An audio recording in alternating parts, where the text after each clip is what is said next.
s'est donné, mon Dieu s'est donné. je ne peux Imaginer combien ça coûterait. À la croix, il a pris ma place. mon Dieu s'est donné. il a pris ma place, Il a pris ma place. Il a pris ma place. Oh, Jésus a pris ma place. Il a pris ma place. Oh oui, Il a pris ma place. Alors, pendant que je méditais la parole, je me suis demandé Seigneur, qu'est-ce que tu veux que je parle? Et c'est comme ça que il m'a conduit dans le livre de Romains et de Luc. Dans Romains chapitre 8 et au livre de Luc chapitre 18, l'histoire de la veuve et le juge unique. Nous allons donc commencer par voir le premier texte. Romains chapitre 8.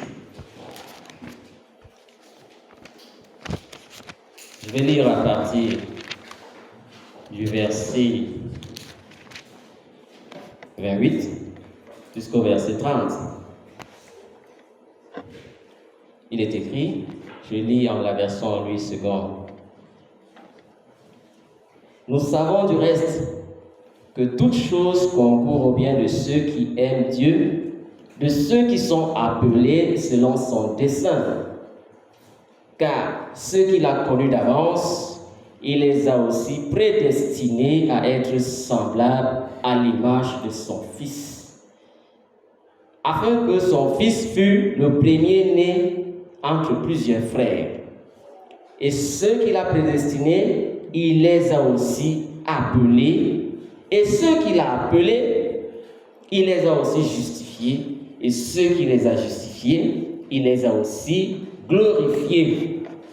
Bien-aimés, il faut que ce soit clair. Dieu a prédestiné à être à son image ceux qu'il a appelés d'avance. Donc il s'agit de moi, de vous qui êtes là, de ceux qui nous regardent, tous ceux-là qui ont accepté Christ. Il t'a prédestiné à être à son image. Et cela ne date pas d'aujourd'hui. Cela date dès la création. Dans le livre de Genèse, chapitre 1, verset 26, dès le commencement, la volonté de Dieu a été de nous rendre semblables à l'image de son Fils Jésus. Et c'est d'ailleurs la raison pour laquelle, dès la création, il a clairement annoncé « Faisons l'homme à notre image, selon notre ressemblance. » Faisons, ils sont plusieurs, le Père, le Fils et le Saint-Esprit. Faisons l'homme à notre image, selon qui? Notre ressemblance. La ressemblance, c'est qui? C'est Christ. C'est Christ.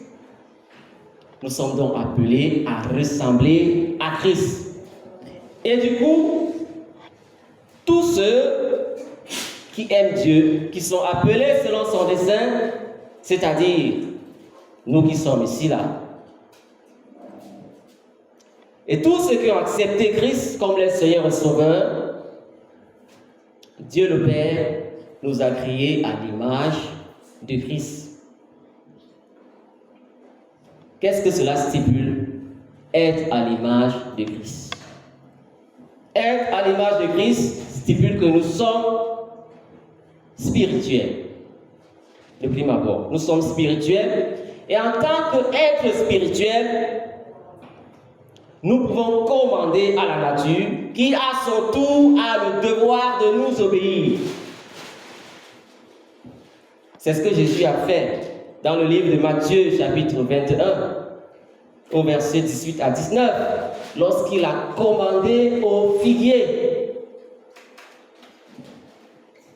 Jésus a dit que jamais fruit ne naisse de toi. Et à l'instant où il a parlé, le figuier a séché. Si nous sommes à l'image de Christ, nous devons pouvoir commander également à la nature qui a l'obligation de nous obéir.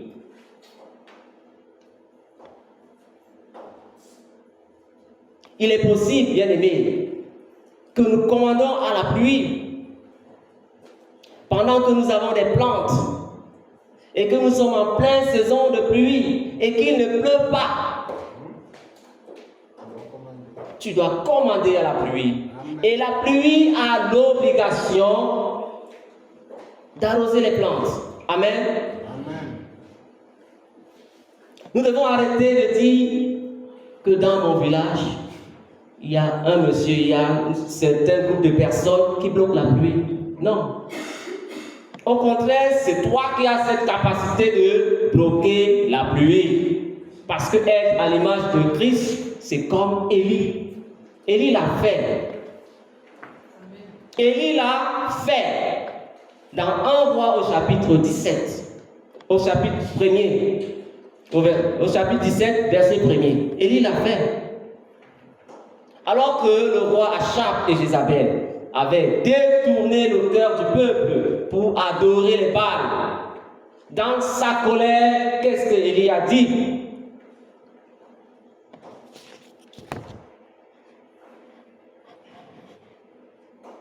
Élie le Tishbite, il dit ceci: l'Éternel est vivant, le Dieu d'Israël, dont je suis le serviteur. Il n'y aura 16 années, ni rosée, ni pluie, sinon à ma parole. Pas cette année, pas ce mois, mais 16 années, sinon à ma parole. C'est-à-dire que si Élie ne dit pas que pleuve, il ne pleuvra pas. Élie l'a fait.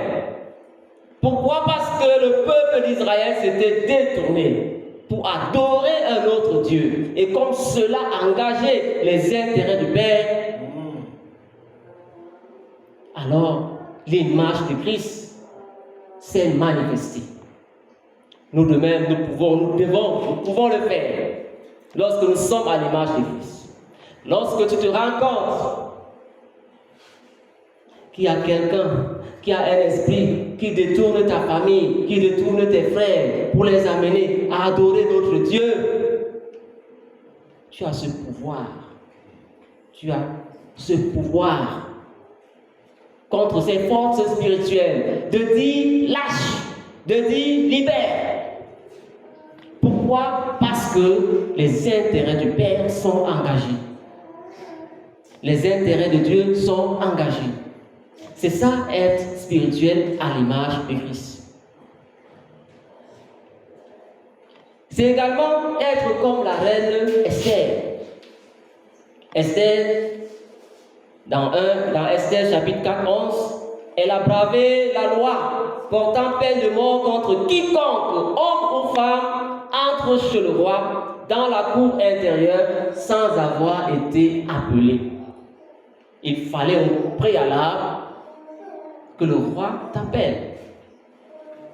Sinon, tu étais condamné à mourir.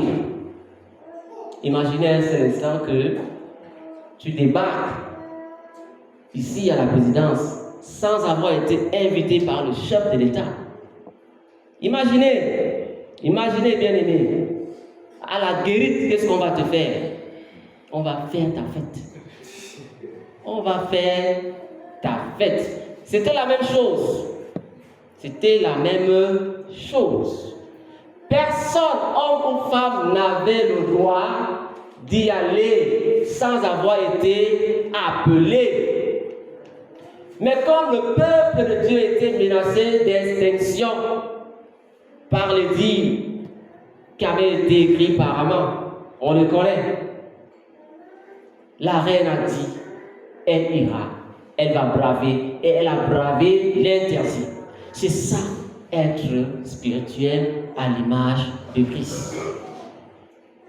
Nous également ici, lorsque les intérêts du Père sont engagés, je suis en train de dire qu'il est possible que tu ailles à la présidence, que tu ailles sans être inquiété parce que tu es spirituel à l'image de Christ.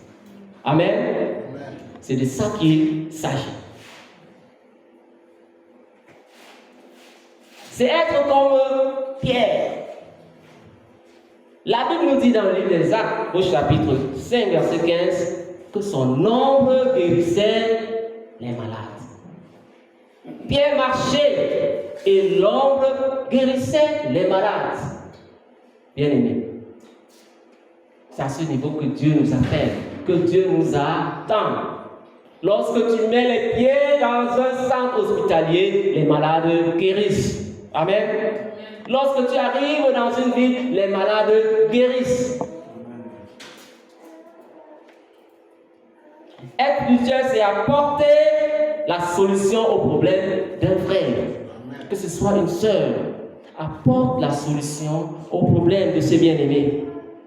Lorsqu'il est en difficulté, lorsqu'un frère a un problème, nous devons pouvoir lire. Nous devons pouvoir lire le problème sans même qu'il nous l'ait dit et de lui apporter la solution exacte. Si nous sommes à l'image de Christ. Parce que Christ, toutes les fois où ses disciples murmuraient, ils savaient de quoi ils murmuraient. Chaque fois que les pharisiens murmuraient, ils savaient de quoi ils murmuraient. Et quand il y avait un problème, il avait toujours la solution. Quand le peuple était nombreux, n'avait pas à manger, Jésus savait ce qu'il allait faire. Lorsqu'il fallait payer l'impôt, il savait où est-ce qu'il devait prendre l'argent pour payer l'impôt. Amen. Nous de même, nous devons pouvoir agir comme Christ a agi.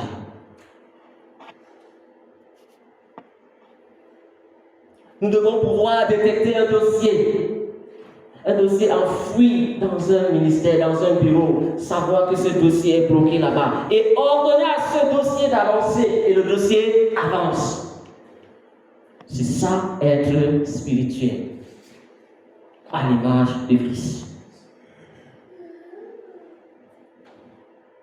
Quelqu'un m'entend?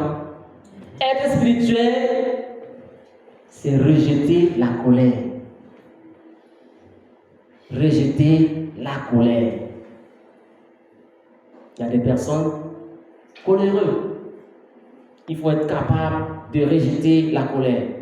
C'est pouvoir se rabaisser face à un plus petit. Se rabaisser face à son épouse. Accepter que madame me fasse un reproche. C'est ça, être spirituel. Amen. Il y a des hommes ici à qui femme ne peut dire un mot. Mon frère, tu n'es pas spirituel. C'est accepter que ton épouse te dise que mon mari, on aurait pu faire comme ça. Parce qu'elle est ton aide. Si elle ne peut ouvrir ta bouche pour t'aider, quel est son rôle? Quel est son rôle?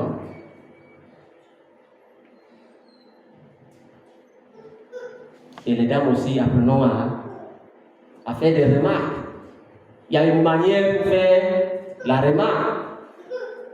Ce n'est pas quand il entre, quand il arrive, que tu lâches. Il y a un moment approprié et il y a une façon de le faire. Amen. Être spirituel, c'est accepter tout cela. Accepter que ton fidèle te fasse une remarque. Il y en a qui n'acceptent pas. On se rappelle de l'histoire de l'aveugle dans Jean chapitre 9, verset 34. Cet aveugle né qui a eu la guérison. Qu'est-ce que les pharisiens ont dit? Tu es né tout entier dans le péché et tu nous enseignes. Tu es né tout entier dans le péché et tu nous enseignes. Il y a des bishops qui sont des pharisiens. Toi qui viens de croire. Toi qui viens de naître de nouveau, qu'est-ce que tu veux me dire? Tu es pharisien. Et tu n'es pas spirituel. Être spirituel, c'est se faire tout petit. Christ a lavé les pieds de ses disciples. Nous devons pouvoir nous rabaisser, aider nos épouses lorsqu'elles sont malades, aller à la cuisine. Amen. Amen. C'est ça être spirituel, à l'image de Christ. Être à l'image de Christ stipule que nous pouvons donner le véritable amour à notre prochain. Et ceci sans nous demander quoi que ce soit. Avant même que nous ne naissions, Dieu a manifesté son amour pour nous en livrant son Fils unique. Son unique Fils, il l'a fait sur la croix. Cette croix, Dieu nous a aimés. Son seul Fils, Jésus, il l'a donné pour toi, il l'a donné pour moi. Il a manifesté son amour. Quel que soit l'individu qui est en face de toi, qu'il soit sorcier, qu'il soit criminel, qu'il soit voleur, qu'il soit impudique, qu'il soit toxicomane, et tous ces mots que vous connaissez, tout ce qui empêche, tout ce qui est contraire, n'est-ce pas de ce que l'Éternel veut? Vous devez les aimer. Nous devons les aimer. Manifester l'amour de Dieu. Jésus nous apprend cet amour. Il nous enseigne cet amour lorsqu'il pourvoit aux besoins. Il nous enseigne cet amour lorsqu'il guérit les malades. Il nous enseigne cet amour lorsqu'il donne la vie. Lorsqu'il enseigne même, pendant que nous sommes dans la confusion, il enseignait lorsqu'il pardonne les péchés. Il a pardonné nos péchés. Il a accepté prendre nos péchés parce qu'il t'aime, parce qu'il nous aime, en allant sur cette croix, en se faisant malédiction pour nous. C'est de cet amour qu'il s'agit. Il a manifesté en admettant auprès de lui un malfaiteur. La première personne, Ali, c'était un malfaiteur. Ce malfaiteur qui était cloué, que les hommes comme nous ont pendu sur la croix à Christ. Christ lui a donné l'amour. Il lui a donné l'amour. Il l'a accepté tel qu'il est. De sorte qu'il a été le premier à entrer au paradis. Bien-aimés, pouvons-nous cesser de regarder à ce qui est visible et à ce qui frappe à l'œil et d'avoir le regard de Christ, c'est-à-dire voir au cœur de l'homme? Est-ce qu'on peut prendre du recul et commencer à considérer l'humain comme la prunelle de nos yeux? Est-ce que c'est possible? Aime ton prochain comme toi-même. Aimer, c'est venir en aide aux orphelins, aux veuves, aux nécessiteux, lorsque ceux-ci sont dans le besoin. Lorsqu'ils sont dans le besoin.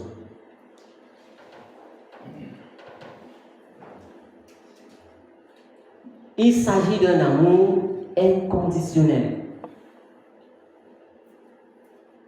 C'est ça le véritable amour. Un amour sans condition. Et c'est cela être à l'image de Christ. Sans faire de différence. Quel que soit ce que cette personne a fait, tu dois l'aimer.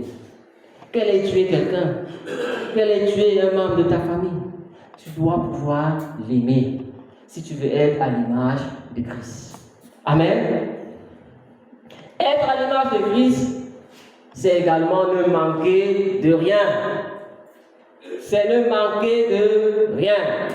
Dans 2 Corinthiens chapitre 9 à 8, l'Éternel nous dit qu'il donnera tout ce qu'il faut pour que tu vives selon sa volonté. S'il fallait que nous vivons selon la volonté de Dieu, Dieu va tout nous donner. Il va tout nous donner. Dans le livre de Job, chapitre 1, verset 10, il dit, il bénit l'œuvre de tes mains. Lorsque tu es en Christ, tout ce que tu fais est béni. Tout ce que tu touches est béni.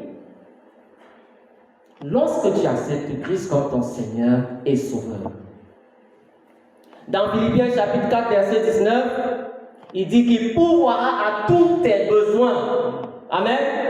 Alors, comment est-ce que toi qui vis selon la volonté de Dieu, tu peux dire que tu es dans le manque?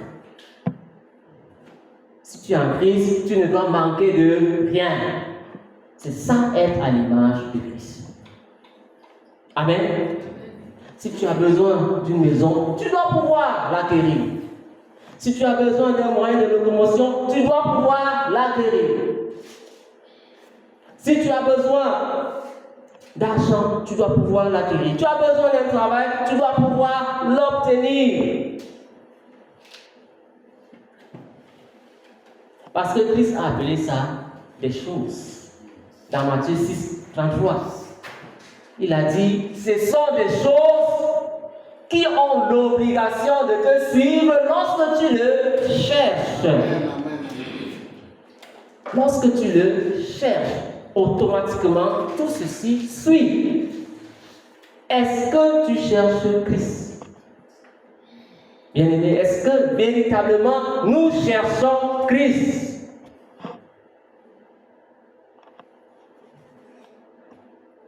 C'est de ça qu'il s'agit. C'est avoir sa foi.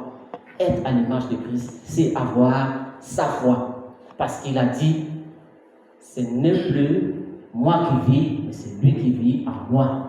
Amen. Alors, si je suis à son image, j'ai sa foi. J'ai sa foi. Mais nous devons savoir une chose, c'est que être à l'image de Christ n'est pas gratuit. Oui, si le salut est gratuit, parce que Christ s'est offert à la croix pour nous depuis plus de 2000 ans, sans nous demander quoi que ce soit. Il l'a donné gratuitement. Nous devons savoir que ce qui est de la transformation à l'image de Christ a un coût. Cela a un coût. Oui. Qui est celui de porter sa croix pour suivre Jésus. Amen. Il s'agit de porter ta croix et suivre le Seigneur. Tu as été sauvé gratuitement. Mais si tu veux ressembler à Christ, tu dois porter ta croix et le suivre. Est-ce que nous sommes prêts à porter ta croix? La nos croix. Es-tu prêt à porter ta croix? Suivre Jésus? Parce que c'est un chemin de résistance. Ce n'est pas la course de vitesse, c'est la course de forme. Amen. Et pour nous amener à porter notre croix afin d'être transformés à l'image de Christ, j'ai pu lister quelques moyens que Dieu emploie. Au nom desquels sa parole. La première des choses, sa parole. Les personnes qui nous entourent, les circonstances de la vie, le Saint-Esprit et le jeûne et la prière. Voilà quelques moyens par lesquels Dieu passe pour nous amener à ressembler à Christ, à l'image de Christ. Il dit dans Matthieu chapitre 4, verset 4, que l'homme ne vivra pas de pain seulement, mais de toute parole qui sort de la bouche de Dieu. Dieu se sert de sa parole pour nous faire grandir. En étudiant et en mettant en pratique sa parole, nous pouvons passer d'un palier à un autre. Et ainsi, de proche en proche, être semblable à l'image de Christ. Amen. Parce que sa parole, c'est la vérité. Cette vérité que nous avons besoin pour discerner le bien et le mal. Sa parole est comme un feu, nous le dit Jérémie, verset 23, 29. C'est comme un feu, c'est comme un marteau qui pulvérise la roche. Et dont nous avons besoin pour déraciner, déterrer toutes les montagnes qui se dressent devant nous et ainsi gagner nos batailles de destinée. La parole. Sans la parole, nous ne pouvons même pas commencer. Parce qu'au commencement était la parole. Lorsqu'il y a des difficultés, nous déclarons la parole avec puissance.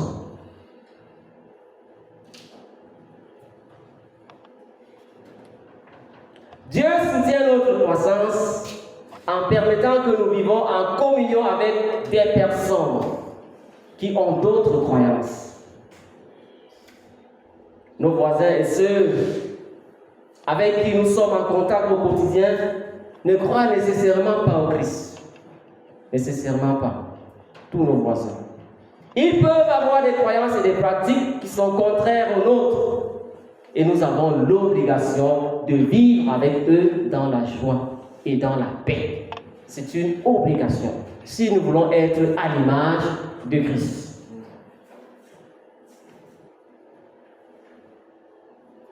Parce qu'en général, le Seigneur préfère agir par l'intermédiaire des hommes. Il va passer par eux. Ces personnes vont vous frustrer.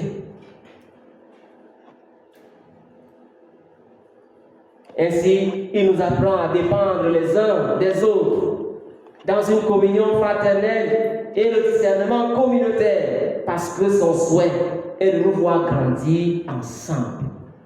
Dieu ne veut laisser personne. Ce n'est pas son désir. Il souhaite que tous, ensemble, nous allons à lui.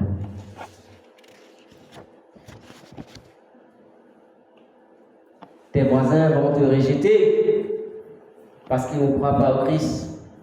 Pire encore, d'autres auront des propos haineux et injurieux même à ton endroit. Mais puisque la volonté de Dieu, c'est de voir tout le monde être sauvé, nous devons supporter. Nous devons supporter et manifester l'amour de Dieu. Amen. Quels que soient les coups que vous allez prendre, vous devez supporter. Vous devez supporter cela. Christ a reçu les coups. Il a été traité de Satan. Mais il n'a rien dit. Et nous sommes prompts à parler, prompts à ouvrir la bouche.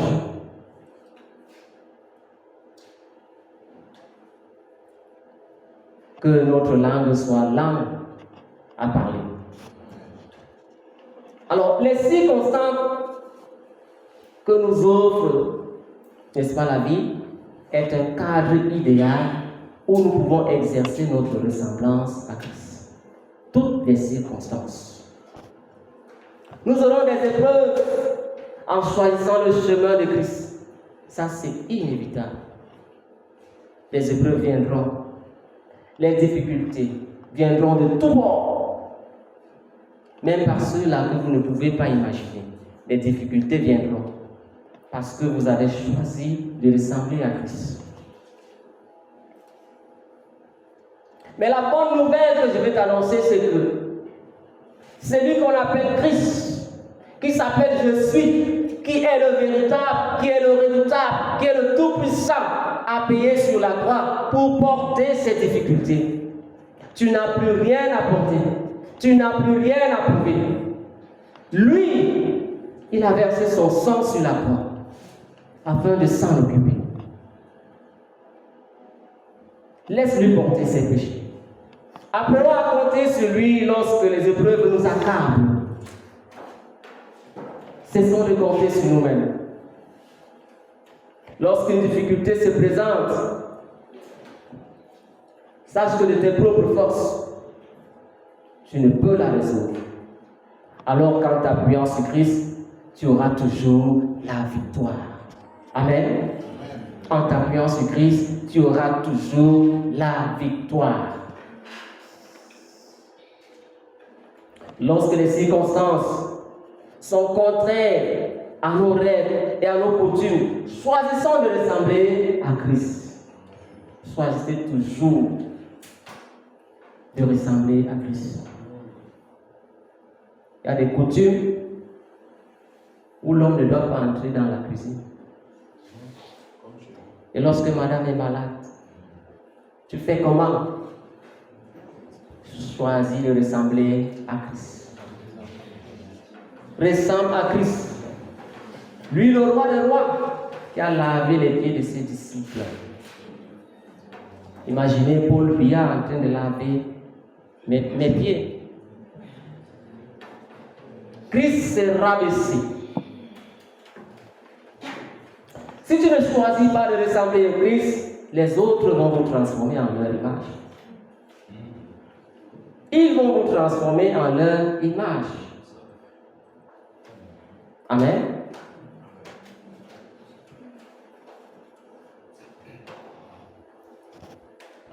Et nous ne pouvons pas ressembler au Christ par nos propres forces, par nos bonnes intentions, par notre volonté. Nous ne pouvons pas. Cela n'est pas possible. Cela n'est pas possible. Mais il y a quelqu'un, le Saint-Esprit, la personne du Saint-Esprit. C'est le seul capable à nous amener à ressembler à Christ. C'est la seule personne. Nous avons besoin de lui. Tu as besoin de lui, qui que tu sois.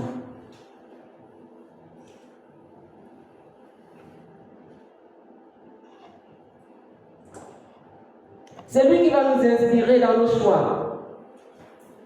Lorsque tu auras plus de choix à faire, il va t'inspirer. Il va nous donner sa puissance, son amour et sa sagesse.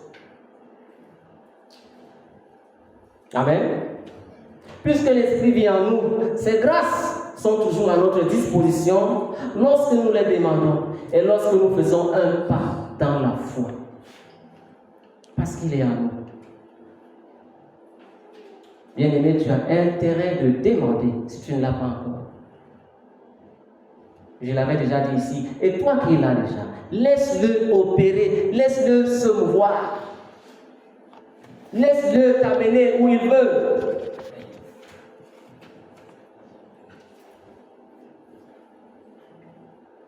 On va dire que tu es fou, on va parler, ça c'est clair.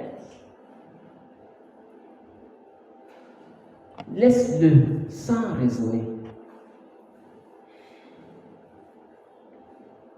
Nous ne pouvons pas glorifier Dieu en menant une vie charnelle. Nous ne pouvons pas.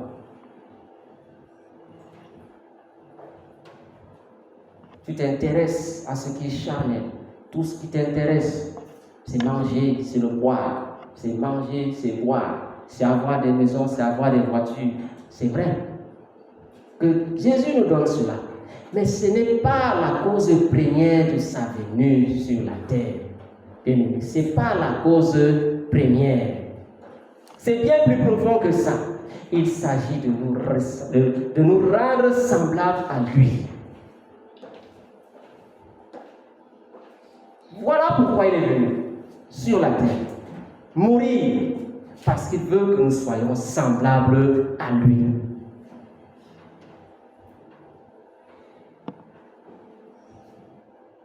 Sommes-nous prêts à être semblables à Christ? Toi qui es appelé, nous qui sommes appelés, sommes-nous prêts à être semblables à Christ? Ou alors est-ce que tu es déjà semblable à Christ?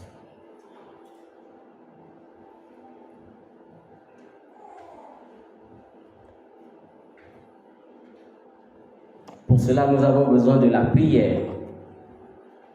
Nous avons besoin de la prière et du jeûne. C'est incontournable.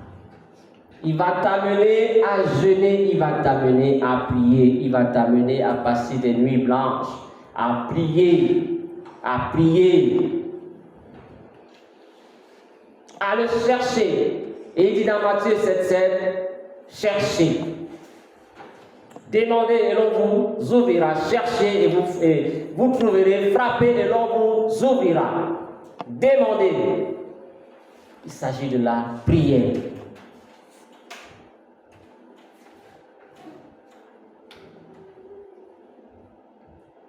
Un modèle que nous devons copier est celui de cette femme. Dans le livre de Luc, au chapitre 18, les 8 premiers versets. Jésus leur adressa une parabole pour montrer qu'il faut toujours prier et ne point se relâcher. Il dit, il y avait dans une ville un juge qui ne craignait point Dieu et qui n'avait d'égard pour personne. Il y avait aussi dans cette ville une veuve qui venait lui dire, fais-moi justice de ma partie adverse. Pendant longtemps, il refusa, mais ensuite il dit en lui-même, quoique je ne crains point Dieu et que je n'ai d'égard pour personne, néanmoins, parce que cette veuve m'importune, je lui ferai justice afin qu'elle ne vienne pas sans cesse me rompre la tête. Le Seigneur ajouta, entendez ce que dit le juge unique. Et Dieu ne fera-t-il pas justice à ses élus qui crient à lui jour et nuit? Tardera-t-il à leur égard? Je vous le dis, il leur fera promptement justice. Amen. Mais quand le Fils de l'homme viendra, trouvera-t-il la foi sur la terre? Le Père nous demande d'importuner. Il nous demande d'être comme cette veuve-là. Entre dans ta chambre et demande. Demande. C'est tout ce dont il demande. Tu as besoin de crier au Père, de soupirer à lui.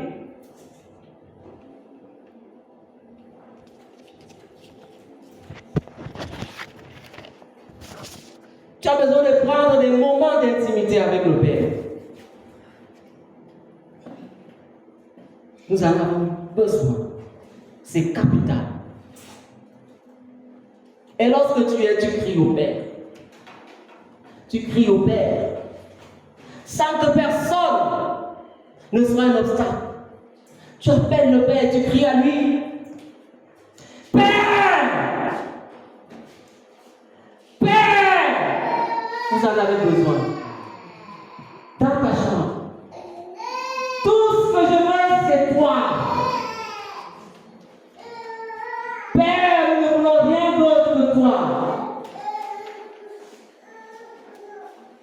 Père, tu as dit dans ta parole, tu l'as dit, que tu m'as prédestiné à être à l'image de Christ.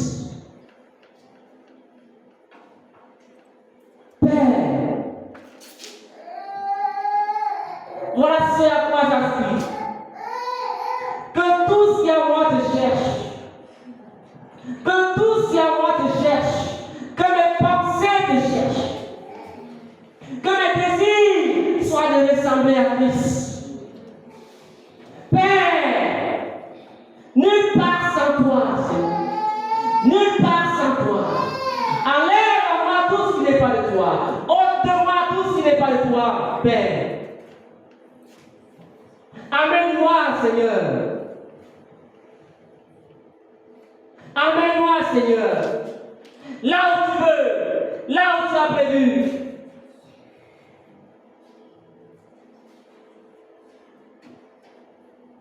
Que ferais-je dans ce monde, Père, si tu n'es pas avec moi?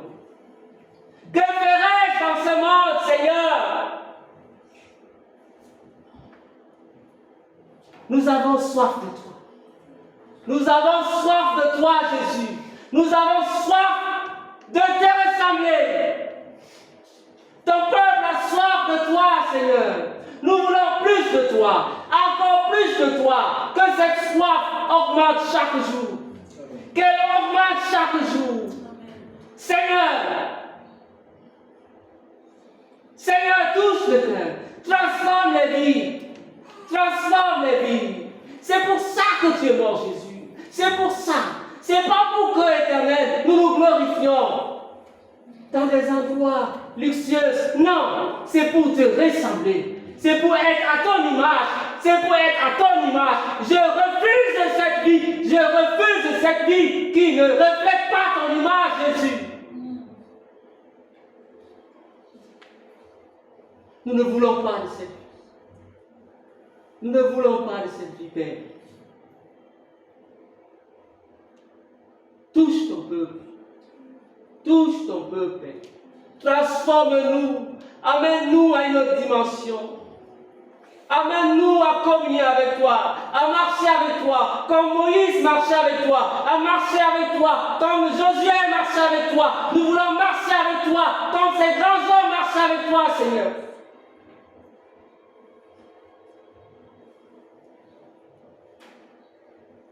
Nous ne voulons plus être des personnes limitées. Nous ne voulons plus éloigner nos limitations. Étends nos limites, Seigneur. Qu'elles soient infinies. Qu'elles soient infinies. Ôte les écailles de nos yeux, Seigneur. Ôte les écailles. Ôte les écailles. Ouvre nos cœurs, Seigneur. Que nous soyons sensibles à toi. Que nous serons sensibles à toi, Seigneur. Amène-nous à marcher avec toi, à obéir. À obéir. Jésus. Jésus.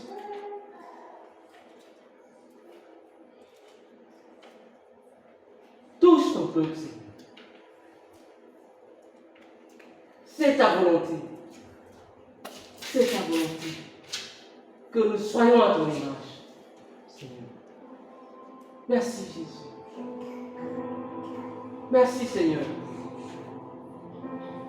Merci, Père. Parce que tu le fais. Tu le fais. Tu te glorifies. Tu te glorifies dans tout ce que nous faisons. Nous abandonnons tout. Nous nous abandonnons à toi. Nous nous abandonnons à toi, Seigneur. Nous nous abandonnons à toi, Jésus. Guide chacun de nous, Seigneur. Guide nos pas. Apprends-nous, Seigneur, à être comme toi. À supporter ces coups. À ne plus regarder à ce qui est difficile, mais à regarder à ce que toi tu as fait. Car tu as payé. Tu as pris des coups sur la croix. Tu as été flagellé. Ta chair a été déchirée. Et tu n'as dit un mot, Seigneur. Tu n'as dit un mot. Jésus.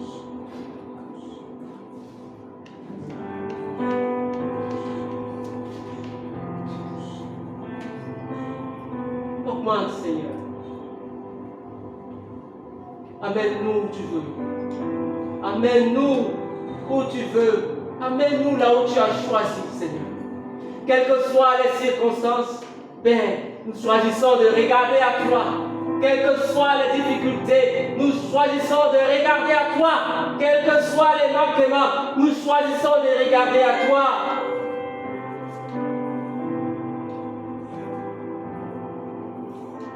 Parce que tu es notre désir. Tu es tout ce dont nous avons besoin. Tu es ce que ma famille a besoin. Tu es ce que j'ai besoin. Tu es ce que mon pays a besoin. Tu es ce que le monde a besoin, Seigneur.